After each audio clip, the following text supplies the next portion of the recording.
आपकी T shirt बस एक साधारण सा कपड़ा लगती है, लेकिन जिस धागे ने इसे बुना है उसकी कहानी 7000 साल से भी ज़्यादा पुरानी है। इस कहानी में खून है, पसीना है, साम्राज्यों का उठना है और उनका गिरना भी है। कॉटन, दुनिया ने इसे वाइट गोल्ड कहा और इस सफ़ेद सोने ने वो काम किया जो तलवारें नहीं कर सकती थी। इसने पूरी दुनिया की इकोनॉमी को बदल कर रख दिया। लेकिन यहाँ एक बात और है जो ज़्यादातर लोग नहीं जानते। आज से लगभग 5000 साल पहले जब यूरोप में सभ्यताएं विकसित नहीं हुई थी, अमेरिका उस तरह नहीं दिख रहा था जिस तरह से आज दिखता है, तब भारत में सिंधु घाटी के किसान कपास उगा रहे थे, हड़प्पा के बुनकर कपड़ा बना रहे थे।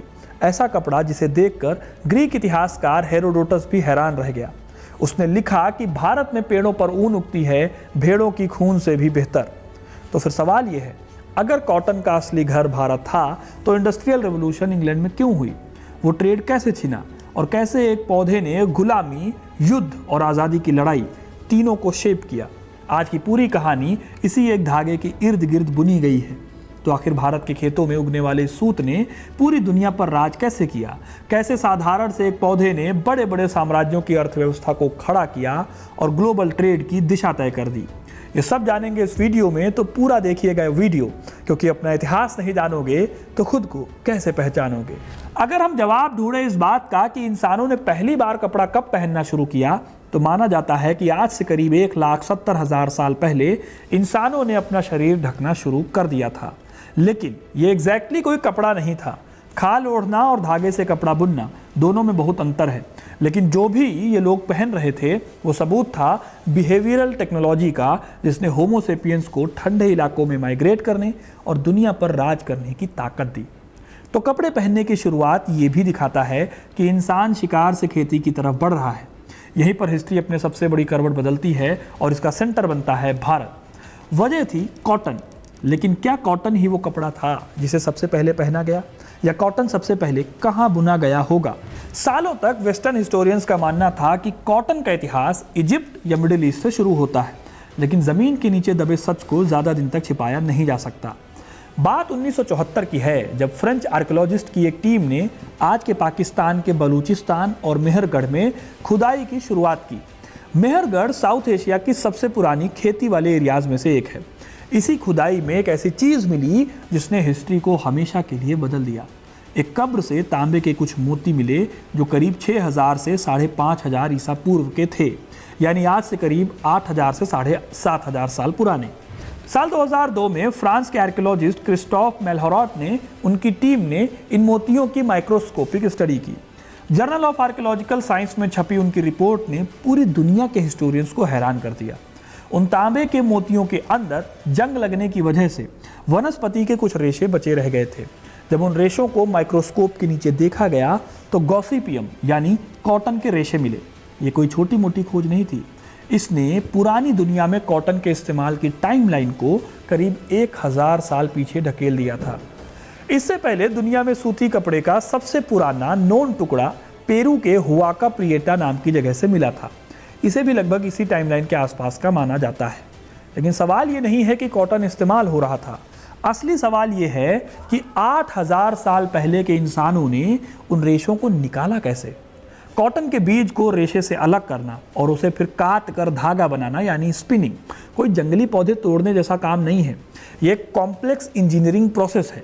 इससे साबित होता है कि मेहरगढ़ के लोग सिर्फ जंगली कॉटन नहीं जमा कर रहे थे, बल्कि ये पॉसिबल है कि वो इसे शायद एक कैश क्रॉप की तरह उगा रहे थे। फिर जब हम हड़प्पा सभ्यता तक पहुंचते हैं तो ये स्किल एक मैसिव इंडस्ट्री में बदल चुकी थी।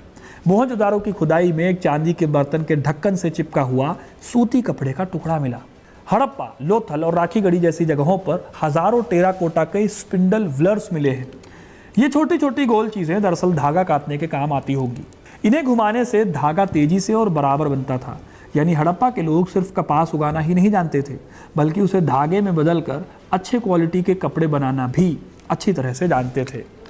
लेकिन दोस्तों, हड़प्पा की सबसे बड़ी खासियत सिर्फ कपड़ा बनाना नहीं था, बल्कि उसे रंगना भी था।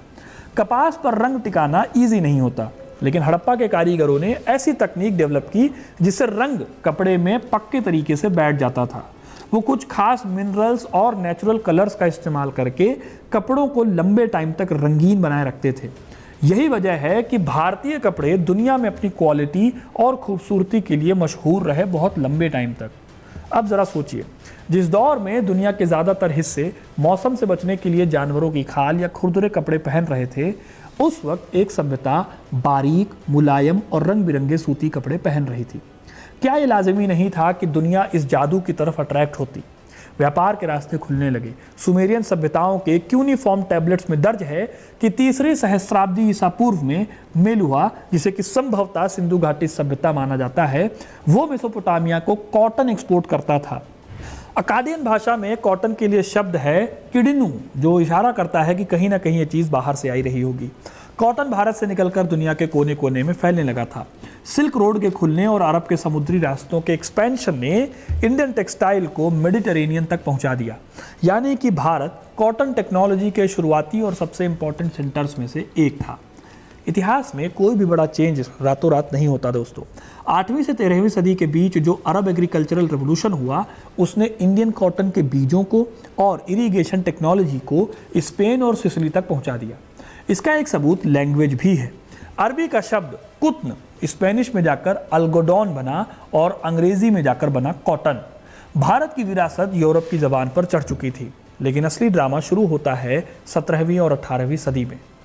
देखिए, यूरोप का मौसम ठंडा था और वहाँ के लोग सदियों से भारी चुभने वाला ऊन और लिनेन पहनते थे। जब ब्रिटिश और डच जहाज़ों ने भारत के प्रिंटेड और रंग बिरंगे कैलिको और चिंड्स कपड़े यूरोप के बाज़ारों में उतारे तो वहाँ तहलका मच गया। ये कपड़ा इतना हल्का, हवादार और खूबसूरत था कि यूरोपियन एलीट क्लास इसके लिए पागलपन की हद तक दीवाने हो गए। भारत का ये टेक्सटाइल डोमिनेंस इतना ताकतवर था कि इसने यूरोप के लोकल बाज़ारों को तबाह करना शुरू कर दिया। क्या आप भरोसा करेंगे कि लंदन के बुनकरों ने भारतीय कपड़ों के खिलाफ 1697 में सड़कों पर दंगे किए थे? अपने लोकल मार्केट को बचाने के लिए ब्रिटिश संसद को साल 1700 में और 1721 में कैलिको एक्ट्स पास करने पड़े। इस कानून के तहत भारतीय प्रिंटेड कॉटन को इंपोर्ट करना, बेचना और यहाँ तक कि उसे पहनना भी इलीगल डिक्लेयर कर दिया गया। लेकिन ये पाबंदी ब्रिटेन के लिए काफ़ी नहीं थी। उन्हें इंडिया के कपड़े की क्वालिटी की नकल करनी थी और यहीं से जन्म होता है उस घटना का जिसे हम इंडस्ट्रियल रेवोल्यूशन या औद्योगिक क्रांति कहते हैं। हम अक्सर पढ़ते हैं कि जेम्स हरग्रीव्स की स्पिनिंग जेनी, रिचर्ड आर्कराइट का वाटर फ्रेम और सैमुअल क्रॉम्पटन का स्पिनिंग म्यूल यूरोपियन जीनियस का रिजल्ट थे। लेकिन कई मॉडर्न इकोनॉमिक हिस्टोरियंस मानते हैं कि ये मशीनें इंडिया के कंपटीशन को तोड़ने की एक डेस्परेट कोशिश रही थी। जब ब्रिटेन के बुनकर भारत जैसी क्वालिटी और स्पीड मैच नहीं कर पाए तो उन्होंने मशीनों का सहारा लिया। लेकिन दिक्कत ये थी कि इन मशीनों को कच्चा माल चाहिए था और यहीं पर इतिहास का एक बहुत ही स्याह पन्ना खुलता है जहाँ कॉटन का इतिहास खून से रंग दिया गया। साल 1793 में अमेरिकी इन्वेंटर एली व्हिटनी ने कॉटन जिन मशीन बनाई। इससे कपास के बीज को कॉटन से अलग करने के लिए हाथों की ज़रूरत नहीं रह गई थी।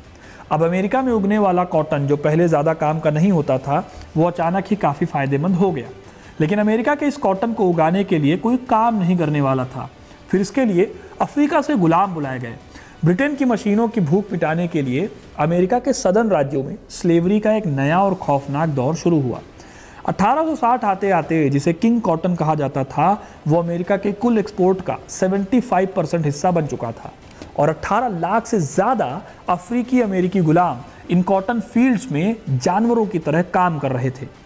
अब यहाँ ध्यान दीजिएगा, एक तरफ जहाँ कॉटन की पैदाइश के लिए अमेरिका में गुलामी बढ़ रही थी, वहीं दूसरी तरफ भारत में दुनिया की सबसे महान टेक्सटाइल परंपरा की हत्या की जा रही थी। ईस्ट इंडिया कंपनी ने भारत में दादनी और गोमोस्ता सिस्टम लागू कर दिया। इसके तहत भारतीय बुनकरों को एडवांस पैसे देकर कर्ज के जाल में फंसाया जाता था। उन्हें अपना कपड़ा मार्केट रेट से बहुत कम कीमत पर अंग्रेज़ों को बेचने के लिए मजबूर किया जाता था और वो किसी और को अपना माल नहीं बेच सकते थे। सबसे दर्दनाक कहानी मिलती है ढाका के मलमल की। इस कपड़े के लिए कहानी कही जाती है कि ये इतना नरम होता था कि 12 मीटर लंबी साड़ी एक छोटी सी अंगूठी के अंदर से आर पार हो जाती थी। आज के बेहतरीन से बेहतरीन सूती कपड़ों का थ्रेड काउंट 40 से 80 या 100 होता है, लेकिन ढाका की मलमल का थ्रेड काउंट इससे कहीं ज़्यादा होता था। यह मलमल एक खास किस्म के कॉटन फूटी करपास से बनता था जो कि सिर्फ ढाका के मेघना नदी के किनारे उगता था। इस तरह अंग्रेजों के भारी टैक्स, बुनकरों पर किए गए बेहिसाब टॉर्चर और ब्रिटेन की मशीनों से बने सस्ते कपड़ों के डंपिंग ने इंडिया के हजारों सालों के इतिहास को बर्बाद कर दिया। ऊपर से ब्रिटिश पॉलिसीज और भयंकर अकाल की वजह से बुनकरों को अपना पुश्तैनी काम छोड़कर मजदूरी और खेती करने पर मजबूर होना पड़ा। 500 साल पुरानी वो क्राफ्ट, वो ट्रेडिशन हमेशा के लिए खत्म हो गई और फूटी करपास का पौधा एक तरह से विलुप्त हो गया। एक एस्टिमेट बताता है कि 1750 में पूरी दुनिया की मैन्युफैक्चरिंग में भारत का हिस्सा लगभग 25% था, जो 1900 आते आते सिर्फ 2% रह गया। ये सिर्फ एक इकोनॉमिक शिफ्ट नहीं था, ये एक पूरी सभ्यता को मजदूर बनाने की एक प्रक्रिया थी। भारत में इसे हम डी इंडस्ट्रियलाइजेशन कहते हैं। लेकिन फिर अमेरिका में एक ऐसी घटना हुई जिसने कॉटन की इंडस्ट्री को दोबारा शुरू करने में हेल्प की और भारत की मुंबई भारत की फाइनेंशियल कैपिटल बनने के करीब पहुंच गई। 1861 से 65 के बीच अमेरिका में सिविल वॉर शुरू हुआ। इस जंग के चलते ब्रिटेन को अमेरिका से मिलने वाला कॉटन बंद हो गया। ये इतनी सीरियस प्रॉब्लम थी कि इसे इतिहास में कपास का अकाल माना जाता है। इससे ब्रिटेन की फैक्ट्रीज को कच्चे माल की कमी हो गई। इस कमी को पूरा करने के लिए रातों रात ब्रिटेन की टेक्सटाइल मिल्स ने भारत की तरफ मुड़ना शुरू कर दिया। बॉम्बे के बंदरगाहों से बड़े लेवल पर कॉटन का एक्सपोर्ट होना शुरू हो गया। 1861 से 1865 के बीच भारत में 85 करोड़ रुपए की वैल्यू का सोना चांदी इंपोर्ट हुआ। इसमें से 52 करोड़ रुपए केवल बॉम्बे में आए थे। इस मनी फ्लो ने बॉम्बे में एक अलग ही इकोनॉमिक बुलबुला पैदा किया। इस बूम को शेयर मेनिया कहा जाने लगा। लोग रातों रात करोड़पति बन रहे थे। लगा जैसे कि फिर से कॉटन इंडस्ट्री पटरी पर आ जाएगी, लेकिन असल में ऐसा हुआ नहीं। 1865 में अमेरिका की सिविल वॉर खत्म हुई और कॉटन की सप्लाई दोबारा अमेरिका से शुरू हो गई। इसके चलते बॉम्बे का कॉटन इंडस्ट्री बुरी तरह से ढह गया। कई ब्रोकर और ट्रेडर्स इस तबाही में बर्बाद हो गए। इन्हीं बर्बाद हुए ब्रोकर्स ने मिलकर अपने बिजनेस को एक स्ट्रक्चर देने का फैसला किया और इसी राख से 1875 में जन्म हुआ बॉम्बे स्टॉक एक्सचेंज का। एक दूर देश के युद्ध और कॉटन के लालच ने भारत को अपना पहला शेयर बाजार दिया। स्टॉक एक्सचेंज की स्थापना के बाद भारत में कॉटन का इतिहास एक बेहद इंटरेस्टिंग मोड़ लेता है। जहां पहले ब्रिटिश पॉलिसीज ने भारत के पुश्तैनी बुनकरों को तबाह कर दिया था, वहीं अब यही कपड़ा भारत की आज़ादी का सबसे बड़ा ताकतवर हथियार बनने वाला था। 19वीं सदी के आखिर में भारतीय व्यापारियों ने ठान लिया कि वो ब्रिटिश मोनोपोली को और नहीं सहेंगे। पारसी और गुजराती बिजनेसमैन ने बॉम्बे और अहमदाबाद में अपनी खुद की कपड़ा मिलें लगानी शुरू कर दी। देखते ही देखते अहमदाबाद में इतनी तेजी से मिलें खुली कि इसे भारत का मैनचेस्टर कहा जाने लगा। शुरुआत में इन मिलों ने जो सूत बनाया वो साइज में मोटा था, लेकिन जल्दी ही बहुत अच्छी क्वालिटी का कपड़ा भी बनने लगा। इससे ब्रिटिश मिल्स को भारत की ज़मीन पर ही तगड़ा कंपटीशन मिलने लगा। टाइम के साथ कपड़ा सिर्फ व्यापार नहीं रहा, बल्कि ये पॉलिटिक्स और विरोध का सबसे बड़ा सिंबल बन गया। साल 1905 में जब अंग्रेज़ों ने अपने फ़ायदे के लिए बंगाल का विभाजन किया, तो इसके विरोध में स्वदेशी आंदोलन का जन्म हुआ। भारतीयों ने गहराई से समझ लिया था कि अंग्रेज़ों की असली ताकत उनकी आर्मी नहीं है, बल्कि उनका ट्रेड है। इसीलिए लोगों ने विदेशी कपड़ों का पूरी तरह से बैकआउट करना शुरू कर दिया। देश के चौराहों पर विदेशी कपड़ों की होली जलाई जाने लगी। इतिहास में यह पहली बार था जब आम हिंदुस्तानी ने महसूस किया कि अंग्रेज़ों को आर्थिक चोट पहुंचाकर ही झुकाया जा सकता है। विरोध की इस चिंगारी को महात्मा गांधी ने एक और बड़ी आग में बदल दिया। जो काम बड़े बड़े हथियार और क्रांतियां नहीं कर पाई, वो काम लकड़ी के एक छोटे से चरखे ने कर दिखाया। जब गांधी जी ने आंदोलन की कमान संभाली तो उन्होंने सूत कातने को हर भारतीय का राष्ट्रीय कर्तव्य बना दिया। उन्होंने खादी को सिर्फ एक कपड़े तक लिमिट नहीं किया, बल्कि इसे आत्मनिर्भरता और ब्रिटिश आर्थिक गुलामी की जंजीरों को तोड़ने का सिंबल बना दिया। उनका सीधा मैसेज था, अपना सूत खुद कातो और अपना कपड़ा खुद बनाओ। चरखा इतना ताकतवर हो गया कि 1931 में भारतीय राष्ट्रीय कांग्रेस के झंडे के बीचों बीच इसे जगह दी गई। सोचिए, जिस ब्रिटिश एम्पायर ने कभी मशीनों के दम पर भारतीय कपड़ों को खत्म किया था, अब वही उसी हाथ से बुनी खादी के सामने बेबस नजर आ रहा था। इस तरह से इस कॉटन ने देश की आज़ादी की लड़ाई में भी अपनी भूमिका निभाई। साल 1947 में आज़ादी मिलने के बाद सरकार के सामने इसी कपड़ा उद्योग को फिर से खड़ा करने की एक बहुत बड़ी चुनौती थी। सरकार ने हथकरघा यानी हाथों से चलने वाले करघों को बचाने की कोशिश की, लेकिन इसी दौरान बिजली से चलने वाले पावर लूम का भी बहुत तेज़ी से एक्सपेंशन हुआ। आगे चलकर 1970 और 80 के दशक में भारतीय सूती कपड़े के सामने पॉलिएस्टर के रूप में एक नया चैलेंज सामने आया। सिंथेटिक कपड़े सस्ते थे और उन्हें पहनना आसान था।